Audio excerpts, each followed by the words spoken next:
Hi friends, வணக்கம். இன்றைக்கி நாம் கடலை மிட்டாய் எப்படி செய்வதுன்னு பார்க்கலாம். அதுக்கு முதல்ல ஒரு கப் வறுக்காத கடலையை எடுத்துக்கொள்ளணும். அதை ஒரு பாத்திரத்தில் போட்டு நன்றாக சிவக்க வறுத்து கொள்ளணும். ஆற வைத்த வேர்க்கடலையை தோலை நீக்க வேண்டும். கடையிலிருந்து வறுத்த வேர்க்கடலை வாங்கி வந்தாலும் அதையும் 2 நிமிடம் வறுத்து விட்டு செய்தால் நன்றாக கடலை மிட்டாய் கிறிஸ்பியாக இருக்கும். எந்த கப்புக்கு கடலை எடுத்தோமோ அதே அளவு ஒரு கப்பு வெல்லம் எடுத்துக்கொள்ள வேண்டும். ஒரு கப் வெல்லத்தை பொடித்து வைத்துள்ளோம்.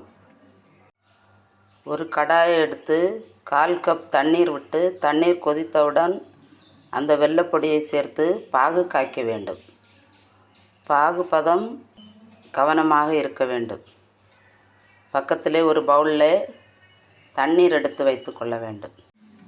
கடலையில் ஏதாவது மோசமாக இருந்தால் அதை பொறுக்கி எடுத்துக்கொள்ள வேண்டும்.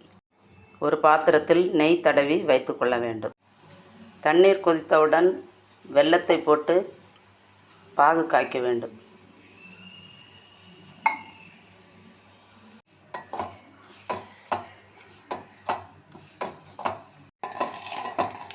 வெல்லம் கரைந்தவுடன் அடுப்பை ஆஃப் பண்ணிவிட்டு நாம் அதனை வடிகட்டி வேறொரு பாத்திரத்தில் எடுத்துக்கொள்ள வேண்டும்.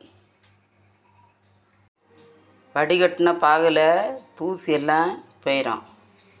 அடுத்து அதே கடாயை கழுவி அடுப்பில் வைத்து வடிகட்டின பாகை ஊற்றி திரும்ப பாகு காய்க்க வேண்டும். தீயை மிதமாக வைத்து கொள்ள வேண்டும். இதில் 1 ஸ்பூன் நெய்யை சேர்க்க வேண்டும். சிறிதளவு ஏலக்காயும் சேர்க்க வேண்டும். ஏலக்காய் தூள். கைவிடாமல் கிளறி கொடுக்க வேண்டும். பாகு பதத்தை கவனமாக பார்த்து வர வேண்டும்.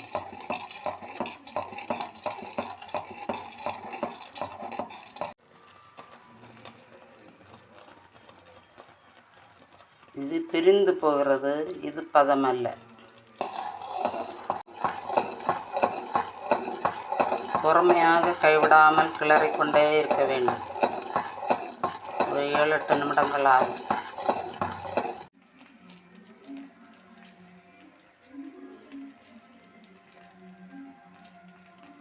முறிந்து வர வேண்டும்.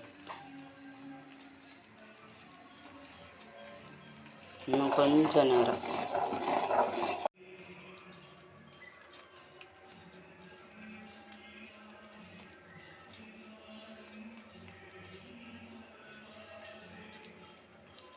கண்டிங்களா, முறிஞ்சு வருது. இதுதான் பதம். இப்போ நிலக்கடலை தட்டி கிண்டி உடனடியாக நெய் தடவின பாத்திரத்தில் தட்டிடணும். உடனடியாக நெய் தடவின பாத்திரத்துக்கு மாற்றிவிட்டு ஒரு கத்தியில் நெய் தடவி உடனே பீஸ்கள் போட வேண்டும்.